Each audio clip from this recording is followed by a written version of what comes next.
오늘 하나님의 말씀 창세기 7장 6절서부터 17절까지 봅니다.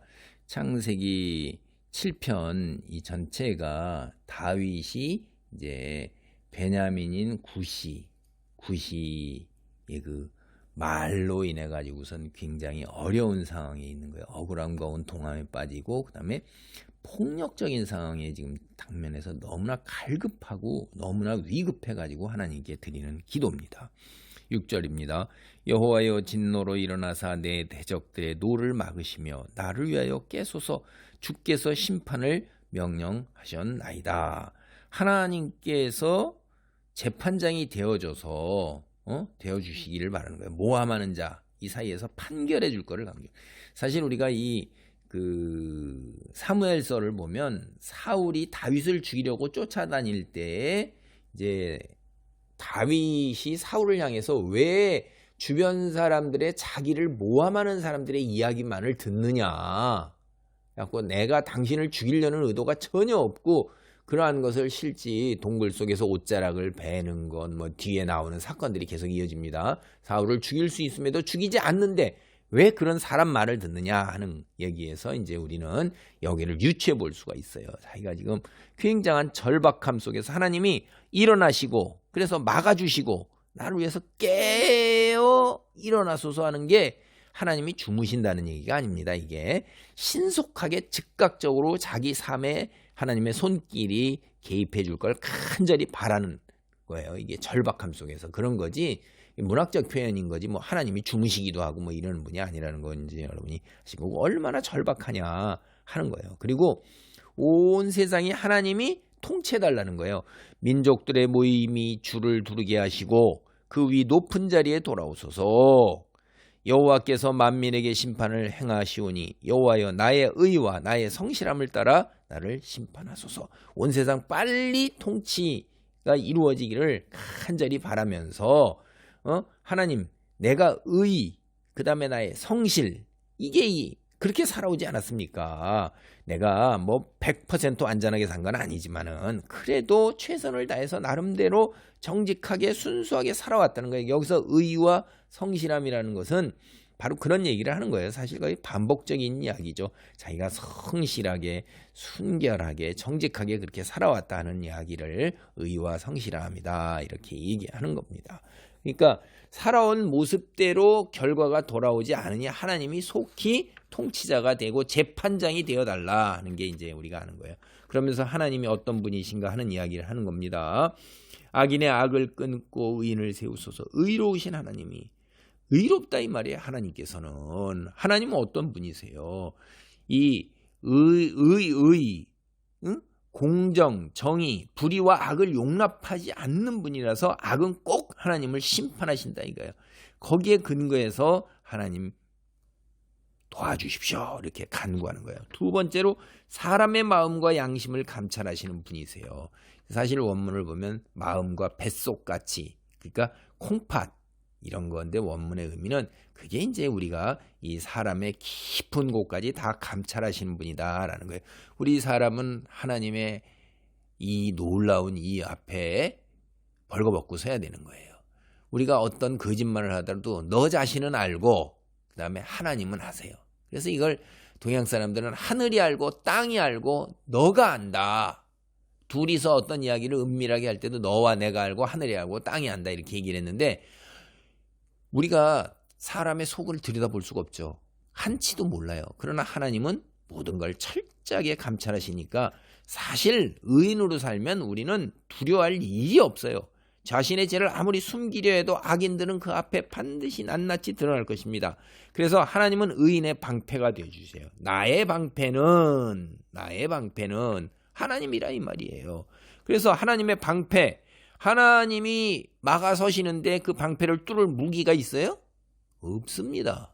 사탄도 못 뚫는 거예요. 우리는 여기서 아무리 치열하게 온다 하더라도 우리가 때로는 억울하게 죽을 수도 있어요. 그러나 하나님의 공의와 정의의 문제는 전혀 없습니다. 왜? 마지막 심판 때에 하나님께서 보호하실 거라 이 말이에요. 마음이 정직한 자를 구원하시는 하나님이로다. 하나님이 구원하시는 분이라 이 말이에요. 하나님은 우리의 방탄조끼이고 우리의 방패세요.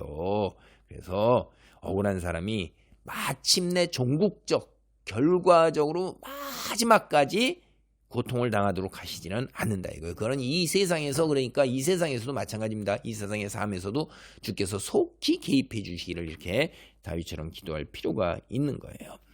그리고 하나님은 의로우신 재판장이시며, 하나님은 세상의 재판은 사람들은 왜곡해요. 오늘날 우리가 사는 보면 판사에 따라서 판결이 달라집니다. 변호사 잘 써야 돼요. 이런 세상이 된 거예요.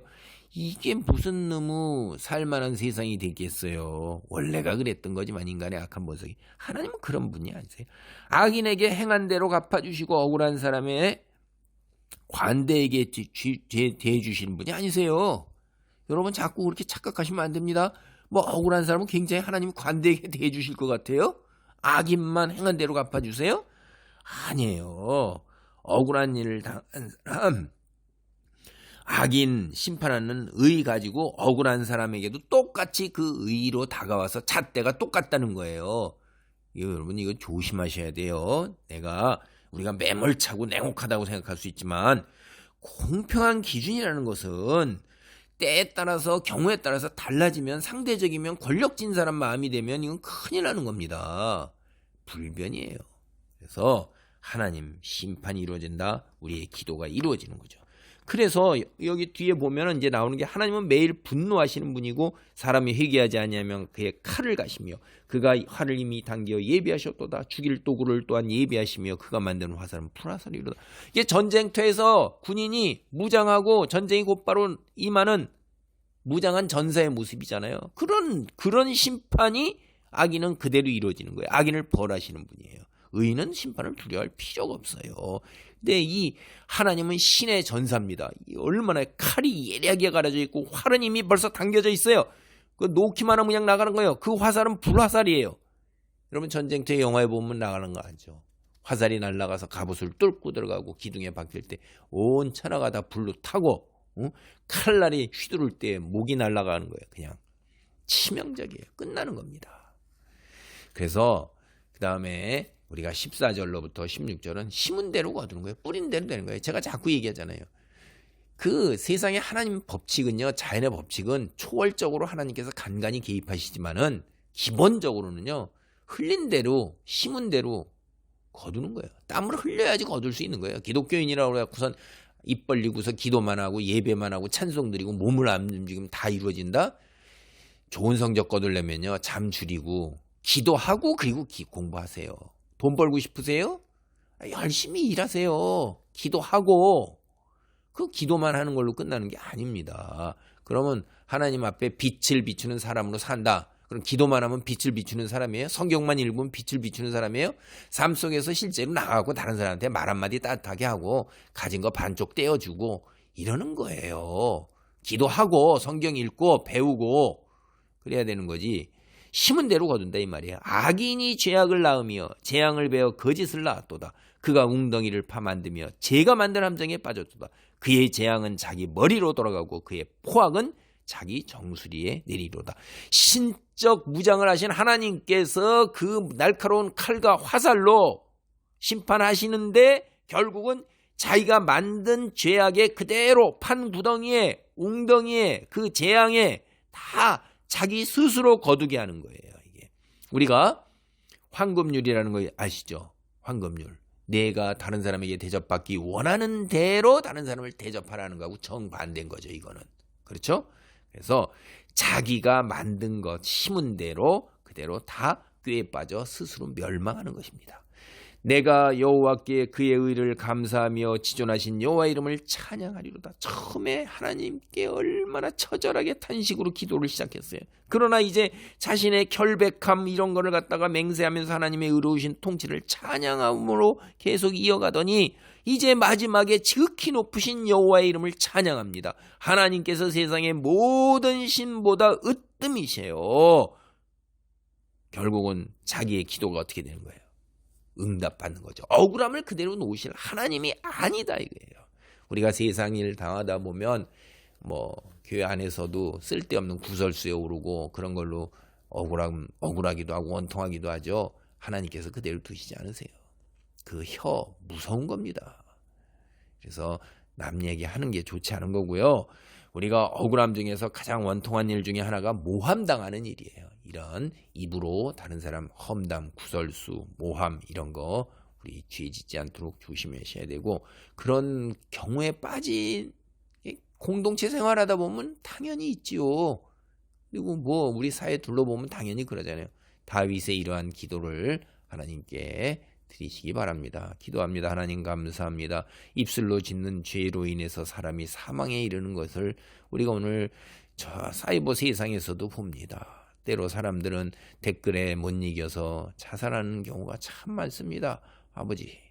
근데 현실 속에서도 입술로 죄를 지어서 사람의 가슴에 비수를 꽂는 일들이 얼마나 많은 것을 우리는 압니다. 그런 자리에 있지 않게 하시고, 그런